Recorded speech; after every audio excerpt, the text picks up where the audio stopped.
Is-sibt filgħodu l-Forti Sant'Angelo laqa l-Ministri tal-Internu l-Immigrazzjoni ta' Malta, Spanja, l-Italja, l-Greċja u Ċipru biex jaffermaw mill-ġdid pożizzjoni komuni fuq l-immigrazzjoni regolari fil-Mediterranju. Mal-Ministri naqat il-Kummissarju Ewropew għall-Affarijiet Internu l-Migrazzjoni Magnus Brunner. Il-Kummissarju qal li Malta qed tagħmel xogħol tajjeb fl-Aġenzija tal-Ażil tal-Unjoni Ewropea u li pajjiżna mixi tajjeb mar-riforma fil-migrazzjoni. We are very much aligned when it comes to our big migration and asylum reform. We're doing the largest migration and asylum reform, discussing that today at the Med5, and I had the opportunity to discuss that yesterday also with the Prime Minister, with the Minister of Interior.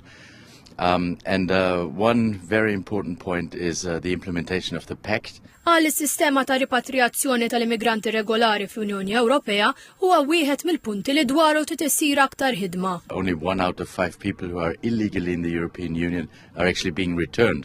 And that's not acceptable for us. Xejra kemm xejn differenti f'Malta, fejn il-Ministru għall-Intern is-Sigurtà u x-xogħol Byron Camilleri qal li din is-sena 3/4 tal-immigranti regolari li waslu f'Malta ġew ripatrijati u li bid-deċiżjonijiet tal-Gvern Malti il-mudell ta' traffikanti ma baqax jaħdem. U l-ikbar deterrent hemmhekk kien illi min jasal f'Malta u mhuwiex refuġjat jibda l-proċess biex jiġu ritornati lura lil pajjiż tal-oriġinu tagħhom.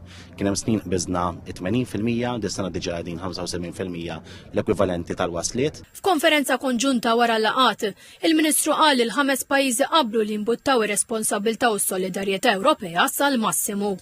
Din il-laqgħa qbilna fuq il-pożizzjoni komuni li ser nieħdu fil-laqgħa tal-Kunsill ta' Diċembru li ġej bħala Ministri u allura nistgħu ninfluwenzaw ukoll id-deċiżjoni speċjalment marbuta mas-solidarjetà u dik ħadd tkun l-ikbar dibattitu.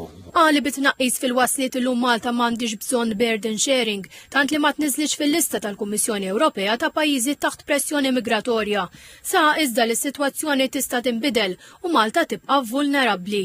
Mistoqsi dwar il-politika tal-pushback, il-Ministru Camilleri qal li fl-ewwel lok Malta rat li jkun hemm deterrent biex in-nies ma tidħolx għal dan il-vjaġġ perikolus. Bħala Malta wkoll il-pożizzjoni tagħna hija ċara. Insalvaw in-nies. Però wara li nsalvaw in-nies, jekk ħaqqek l-ażil ngħinuk għaliex inti refuġjat, però jekk inti qed tabbuża u r-realtà tagħna turi li l-maġġoranza assoluta ta' dawk li qasmu b'mod irregolari kienu qed jabbużaw, hemmhekk inkunu b'simja kur ntornaw. L-Ewropa għandha tiddeċidi min jidħol fl-Ewropa u mhux jiddeċidu l-kriminali fil-Libja min jidħol fl-Ewropa. Għall-laqgħat tal-Med5 attendaw wkoll rappreżentant tal-Gvern Daniż billi l-pajjiż bħalissa għandu l-Presidenza tal-Kunsill tal-Unjoni Ewropea.